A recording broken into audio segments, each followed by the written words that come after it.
কি দেখছো জয়া? একটা বাংলা ছবি। বাবা, কি করে দেখো বাংলা ছবি? শুধু প্যান প্যানানি আর ঘ্যান ঘ্যানানি। আমি তো ভয় দূরদর্শন খুলি না। আমি তো আবার কলকাতা দূরদর্শন ছাড়া কিছু দেখি না।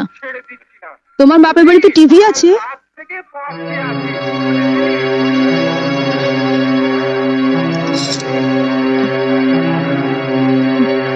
আছে, একটা ছোট ব্ল্যাক এন্ড হোয়াইট টিভি আছে। আসলে আমাদের কেবল কানেকশন নেই তো, তাই ওই কলকাতা দূরদর্শনের প্রোগ্রাম দেখতে দেখতেই অভ্যস্ত হয়ে গেছি। এবার অভ্যেসটা বদলাও। ওটা বন্ধ করো আর কেবল টিভি দেখো। এখন আমরাও তো দেখবো। একটা দারুণ হিন্দি ছবি আছে। কি ছবি? হাম আপকে হ্যায় কৌন। ও, ওই ছবিটা তো কয়েকদিন আগেই দেখিয়েছিল, দেখোনি? দেখবো না কেন, দেখেছিলাম। কিন্তু ও ছবি যতবারই দেখো পুরনো হয় না। আর মাধুরী দীক্ষিতকে দেখে তো মন আর ভরে না, তাই না দিদি? যা বলেছিস। কিন্তু মাধুরীকে নিয়ে ওসব কথা তো ছেলেরা বলে। মেয়েরাও বলে। তবে তুমি অবশ্য বলবে না, তার কারণ তুমি তো নিজেকে মাধুরীর থেকেও সুন্দরী ভাবো।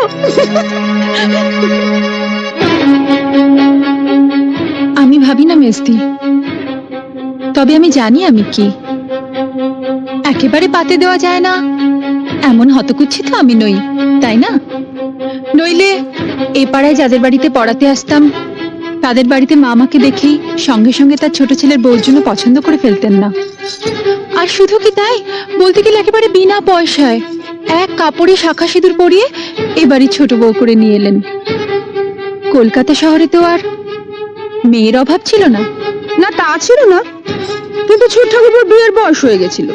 অত সামান্য রোজগেরে ছেলের জন্য কোনো অবস্থাপন্ন ঘরের ডানা কাটা পরি তো আর পাওয়া যাবে না, তাই তোমার সঙ্গে বিয়ে দিয়ে দিলেন।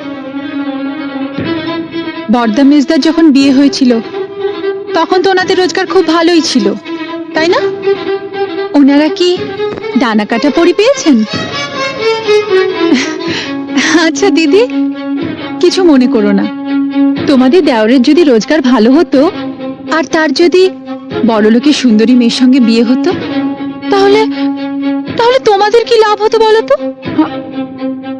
আমাদের আবার কিসের লাভ?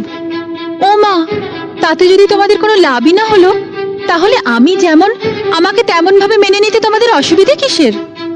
আমি তো তোমাদের বাড়া ভাতে ছাই দিতে আসিনি, বা আমি জোর করেও আসিনি। তাহলে আমাকে নিয়ে তোমাদের এত গায়ের জ্বালা কেন?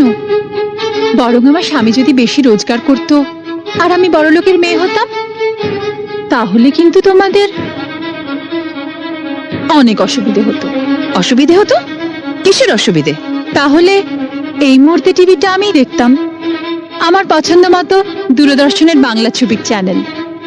আর তখন তোমাদেরও আমার সঙ্গে বসে বসে ওই বাংলা ছবির প্যান প্যানানি ঘ্যান ঘ্যানানি দেখতে হতো। কারণ তখন তো তোমরা আর বড় লোকের বউকে চটাতে পারতে না। তাই যা হয়েছে ভালোই হয়েছে, সাপে বর হয়েছে। এইটা ভেবেই শান্তি পাও। আসি, এখন তোমরা মন দিয়ে হাম আপকে হ্যায় কন দেখো।